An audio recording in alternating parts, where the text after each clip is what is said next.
There is a version of you that was built by fear, excuses, comfort, and survival. That version learned how to play small so it wouldn't get hurt. It learned how to delay dreams so it wouldn't face disappointment. It learned how to stay quiet so it wouldn't be rejected.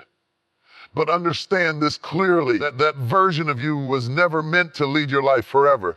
It was created for a season, not a destiny. The weak version of you not appear out of nowhere. It was formed in moments when you had no choice but to endure. It was shaped by disappointment, rejection, lack, failure, and seasons where simply getting through the day was an achievement. That version learned how to protect you. It learned how to avoid pain, how to stay unnoticed, how to lower expectations so heartbreak wouldn't feel so heavy. In those moments, weakness was not a flaw, it was a strategy for survival. But survival and leadership are not the same. The version of you that knows how to endure hardship is not always the version that knows how to build a future. What helped you survive chaos can quietly sabotage your growth when peace arrives. When peace, the habits that once kept you safe, playing small, staying quiet, waiting for permission, avoiding risk, can become chains when it's time to move forward. Survival mode teaches you to react. Leadership requires you to decide. The weak version of you is comfortable with minimum effort because its goal is safety, not expansion. It asks, how do I avoid loss? Instead of, how do I create growth? It chooses familiarity over progress because familiarity feels predictable even when it is painful. That version doesn't dream boldly, not because you lack ability, but because it learned that dreaming can hurt if it doesn't come true. Leadership demands a different mindset. To lead your own life, you must shift from protecting yourself to challenging yourself. You must recognize that the version of you shaped by fear cannot be the one shaping your future. If survival stays in control, your life becomes a cycle of coping rather than creating. You stay busy but stagnant, moving but not advancing. Understanding this is not about blaming your past or judging who you were. That weak version served its purpose. It kept you alive when you didn't know how to thrive. But there comes a moment when survival becomes an excuse and protection turns into procrastination. When that moment arrives, continuing to live under the rule of your old self is no longer safety, it is self-betrayal. To grow, you must consciously separate who you needed to be from who you are called to become. The weak version may still speak, reminding you of old fears and old limits, but it cannot be allowed to sit on the throne of your decisions. Leadership of your life requires courage, vision, and responsibility, qualities that survival mode was never designed to develop. Fear always wants a conversation. It doesn't usually scream, it whispers. It asks you to wait a little longer, to be more prepared, to choose the safer option. Excuses sound reasonable because they often wear the mask of logic. They tell you you're being patient, careful, or realistic, when in truth you're just delaying the discomfort that growth demands. As long as you keep negotiating with fear, it stays in control. Negotiation means you already believe fear deserves a seat at the table. Every time you say, I'll start when I feel ready, or this isn't the right time, you are allowing fear to dictate the pace of your life. Fear does not need to defeat you. It only needs to delay you. Small delays repeated over time turn into years of stagnation, regret, and unrealized potential. Excuses protect the weak version of you because they provide emotional comfort. They give you a story that explains why you didn't act without forcing you to face responsibility. But growth begins when you stop explaining and start executing. Progress is not created by perfect plans. It is built by imperfect action taken consistently. The moment you stop justifying an activity is the moment movement begins. Fear will never fully disappear before action. Confidence is not the absence of fear. It is the decision to move despite. Waiting to feel fearless is like waiting for the storm to pass before learning how to sail. Strength is formed when you step forward while your hands are shaking and your doubts are loud. That is where transformation actually happens. When you stop negotiating with fear, your internal dialogue changes. Instead of asking, what if I fail? You ask, what if I stay the same? Instead of focusing on what could go wrong, you begin to recognize the cost of inaction. Comfort starts to feel more dangerous than risk. Excuses lose their power when you realize they are stealing from your future. Growth requires a firm decision. Fear can speak, but it cannot decide. It can warn you, but it cannot rule you. Once you draw the line, your actions begin to align with your potential rather than your past. Momentum replaces hesitation, and discipline takes the place of motivation. The strongest shifts in life happen not when fear disappears, but when you stop listening to it as if it were authority. And transformation is often misunderstood as self-rejection, but real growth does not come from self-hate. It comes from self-honesty. Killing the weak version of yourself is not about despising who you were. It is about recognizing that some habits, patterns, and mindsets no longer deserve a place in your future. You can honor your journey without remaining loyal to behaviors that are holding you back. Familiar habits feel safe because they are predictable. Even destructive routines can feel comfortable when you've lived with them long enough.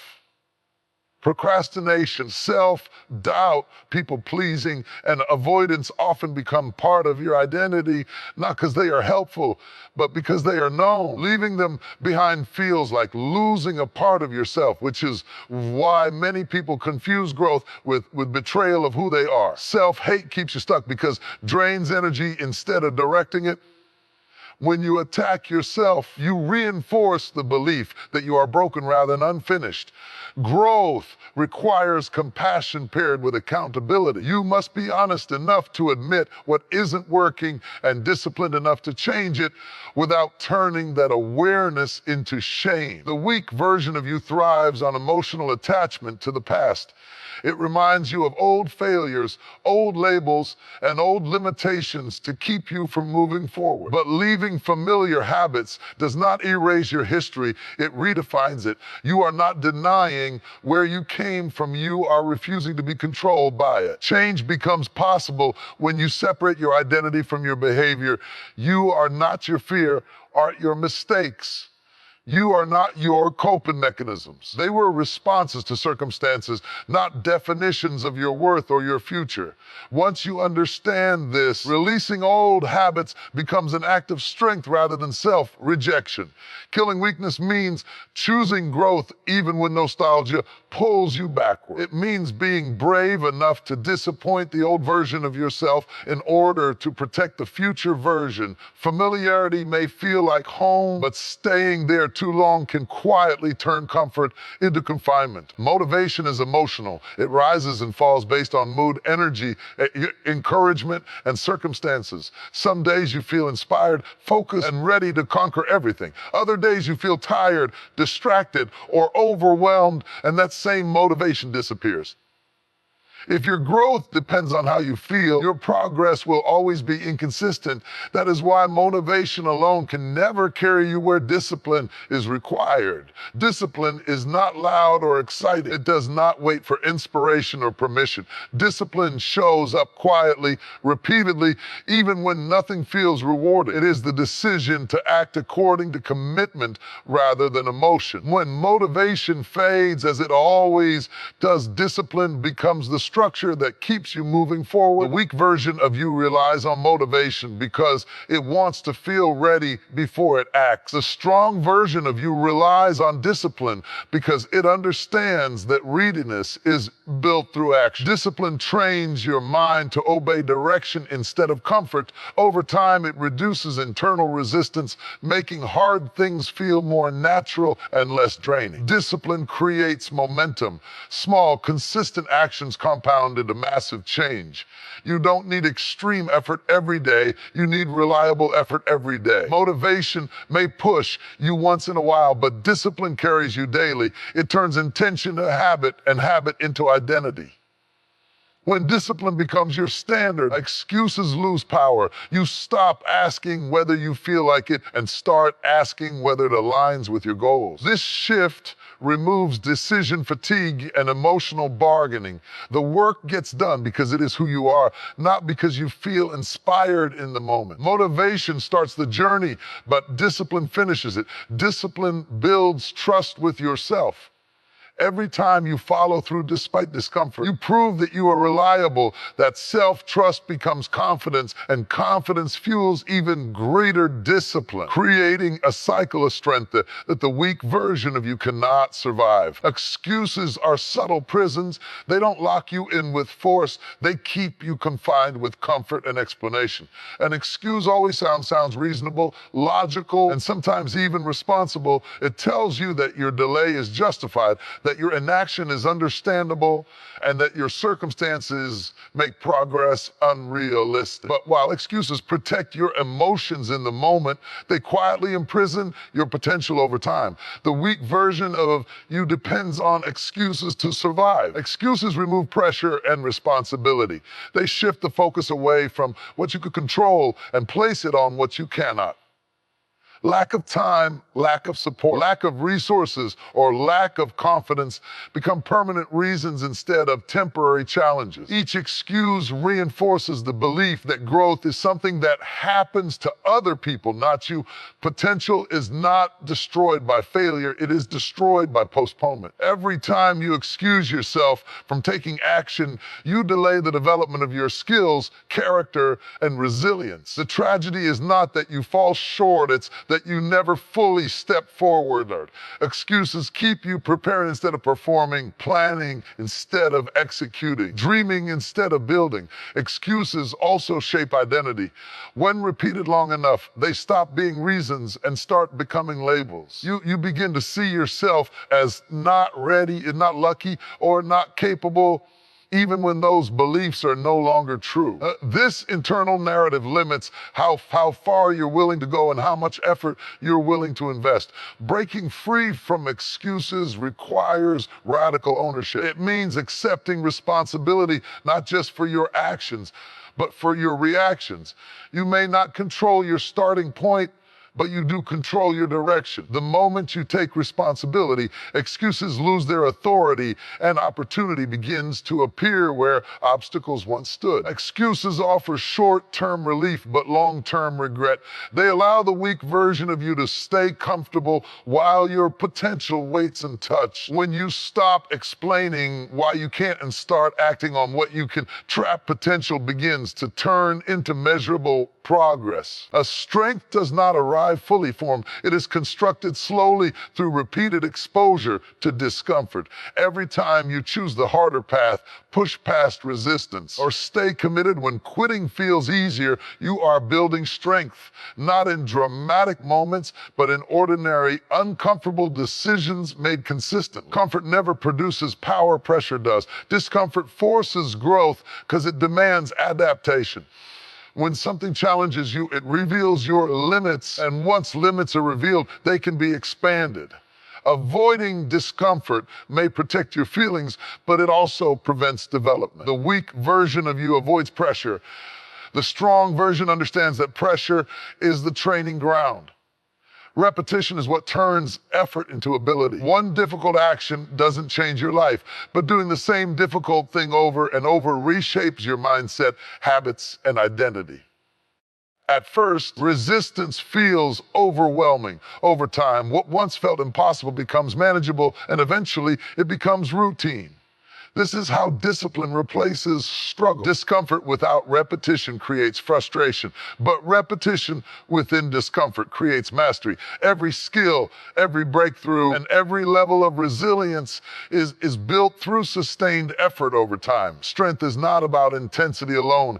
It is about endurance. Showing up consistently matters more than showing up perfectly. The weak version of you quits when discomfort feels unfamiliar. The strong version stays days long enough to grow familiar with the challenge. That familiarity reduces fear and builds confidence. You begin to trust yourself, not because circumstances are easy, but because you have proven you can handle difficulty.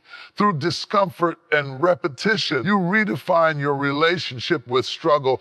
It stops being something you run from and becomes something you use. That each uncomfortable repetition reinforces the truth that you are capable of more than your fear suggests, and that capability compounds with every choice to keep going. Confidence is often misunderstood as something you must feel before you act.